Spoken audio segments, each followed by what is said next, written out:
Shalom, salam sehat, Tuhan mengasihi Anda. Saudara-saudari yang terkasih, ada 3 hal yang akan saya ulas. Satu, secara singkat, hari ini kita merayakan seorang santo yang luar biasa. Bonaventura adalah seorang uskup, pujangga dan seorang pujangga gereja, seorang uskup dan pujangga gereja. Persis yang dikatakan Pastor Cornel tadi, dia begitu cerdas dan luar biasa, tetapi dengan segala kerendahan hati beliau menjelaskan mengenai arti firman Tuhan kepada umatnya. Nah, salah satu pengertian mengenai kerendahan hati yang luar biasa adalah disampaikan, poin yang kedua adalah yang disampaikan oleh Hizkia dalam kitab Yesaya. Yesaya memberikan gambaran yang luar biasa bagaimana Raja Hizkia yang terkena sakit, yang mengalami kecemasan, bahkan di ultimatum umurnya tidak panjang. Dan Hizkia dengan segala kerendahan hati, dia meruntuhkan, menggugurkan kerajaannya, kemuliaannya dengan berendah hati di hadapan Tuhan dengan mengatakan, Tuhan, sudah selama ini aku setia kepadamu. Dan Tuhan dengan belas kasih yang luar biasa memberi kesempatan kesembuhan untuk Hizkia.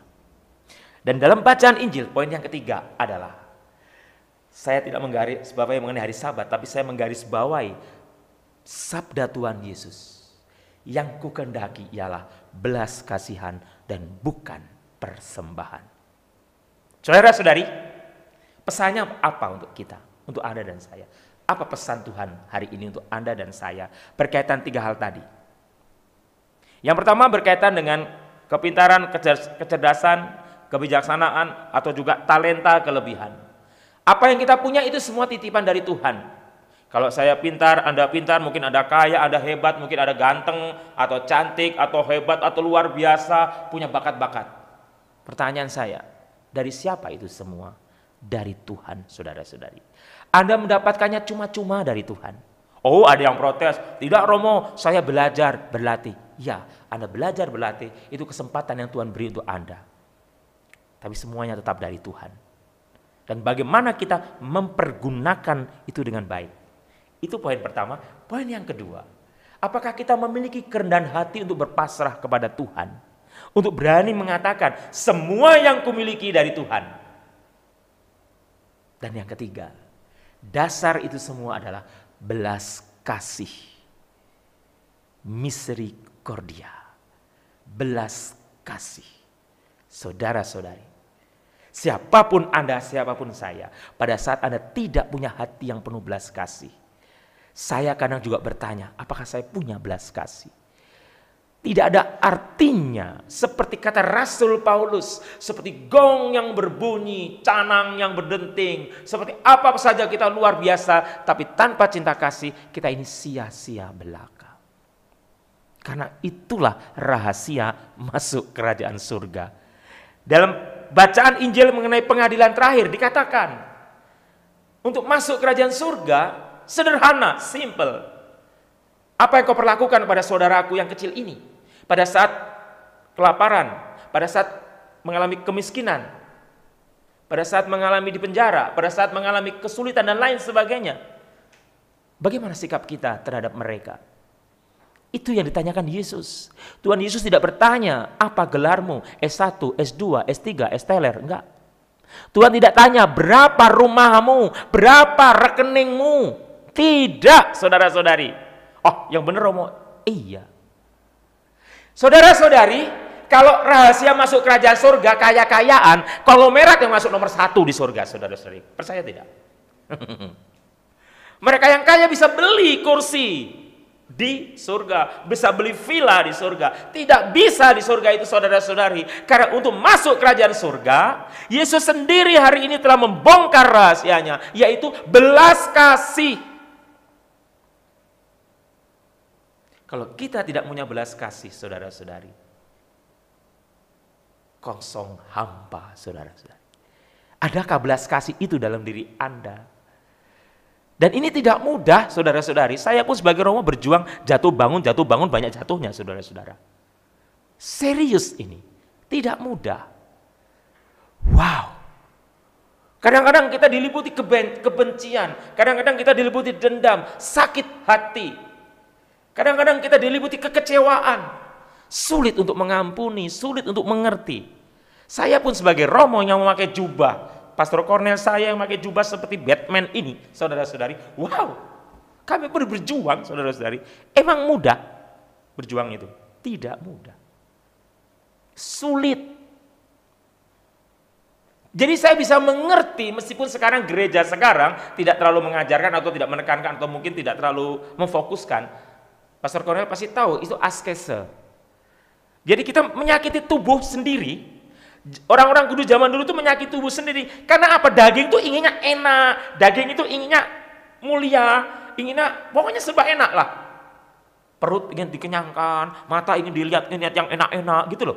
Itulah keinginan daging. Nah itu dicambuk, jadi kita mencambuk diri sendiri, menyiksa diri sendiri, supaya yang dikatakan Rasul Paulus itu, roh itu penurut, daging itu lemah. Ini masalahnya, saudara-saudari.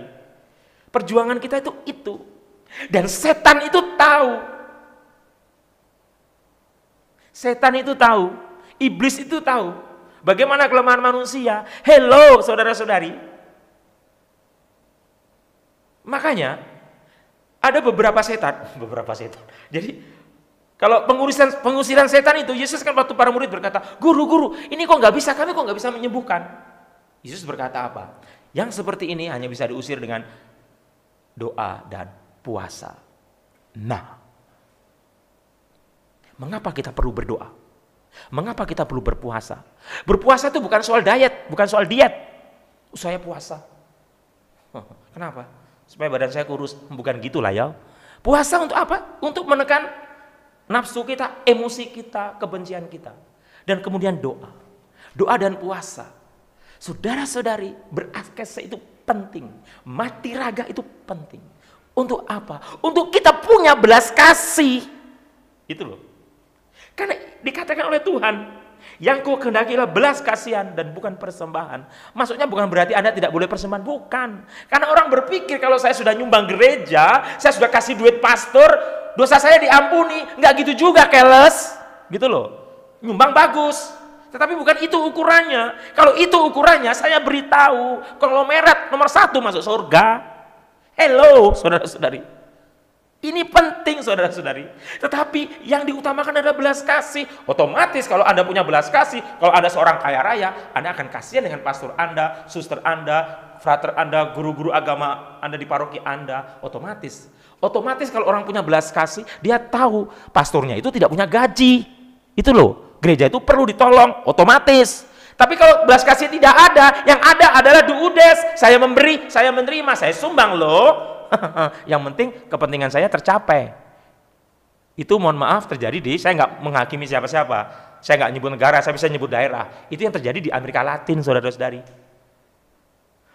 Wah, saudara-saudari yang terkasih, ini yang saya mau katakan kepada Anda untuk menutup renungan ini. Yang ku inginkan ialah belas kasihan.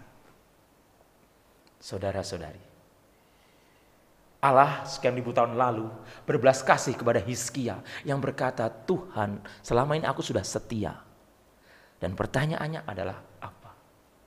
Apakah Anda setia kepada Tuhan? Dan keutamaan yang utama adalah belas kasih itu. Apakah ada cinta di dalam hati Anda?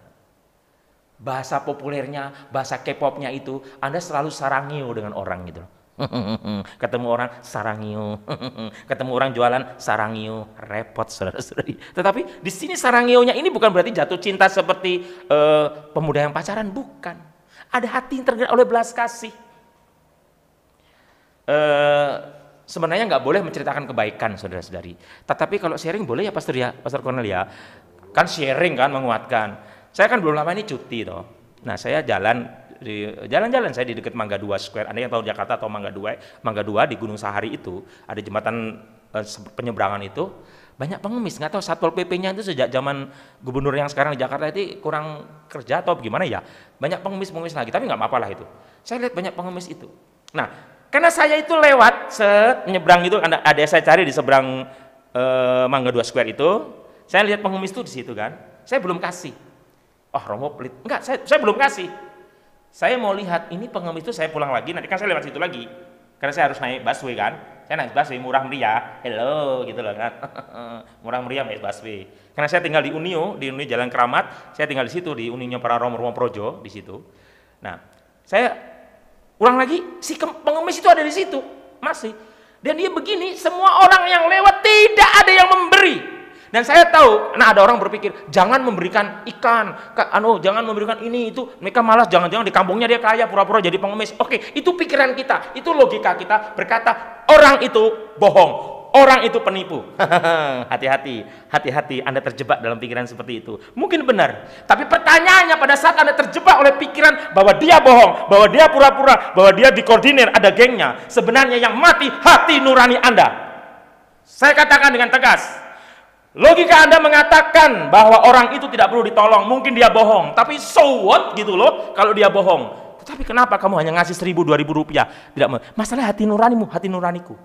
Ah, Romo membela orang itu tidak, saudara-saudari. Saya justru membela Anda supaya masuk surga. Loh, kalau kita tidak beri tidak masuk surga, bukan masalah tidak beri, saudara-saudari. Masalahnya hati nurani yang akan lama-lama mati.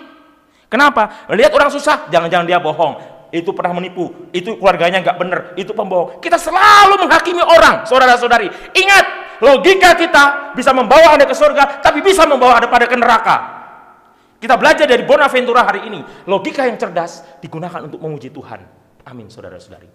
Ini yang saya katakan. Nah, saya pulang, saya beri orang itu. Saya berpikir, ini orang itu pasti ada di situ. Jadi saya beli roti, saya beli aqua, saya beli macam-macam, saudara-saudara. Saya belikan untuk dia. Saya cerita ini mau nangis, saudara-saudari. Dia mandang saya, saudara-saudari. Si pengemis itu mandang saya. Dan ada setitik air mata, saudara-saudari. Saya cerita pun mau menangis ini. Ada setitik air mata. Karena mungkin dia sudah berapa hari tidak makan, saudara-saudari. Dan saya baru tahu, kakinya lumpuh, saudara-saudari. Kakinya itu lumpuh. Untuk naik ke jembatan penyeberangan itu, dia merangkak, saudara-saudara. Dia merangkak. Semua orang lewat begitu saja. Saudara-saudari, saya tidak pamer kesedihan. Saya bersyukur Tuhan pakai saya menolong orang itu. Dia tidak banyak berkata, saudara-saudari. Dia hanya mandang saya. Kemungkinan dia punya anak atau apa, setelah dia mendapatkan dari saya, dia pulang, dia merangkak. Dia tidak tahu saya masih melihat dia terus. Saudara-saudari, dia turun dari tangga penyeberangan itu, saudara, berpegangan. Saudara-saudari, itu bisa terjadi dalam kehidupan Anda. Mungkin tetangga Anda yang menjerit minta tolong. Mungkin saudara Anda menjerit minta tolong. Tuhan memerlukan hati yang penuh belas kasih. Murid-murid Kristus, anak-anak Tuhan, Anda, saya sebagai orang-orang yang dibaptis, diminta oleh Tuhan apa? Berbagi kasih, punya hati yang selalu tergerak oleh belas kasih. Mungkin ada hebat, kaya raya dan lain sebagainya. Oke, itu semua duniawi, saudara-saudari. Tapi di mata Tuhan, yang Tuhan lihat itu bukan hartamu, bukan pangkatmu, bukan statusmu, tapi hati yang selalu tergerak oleh belas kasih. Tuhan memberkati.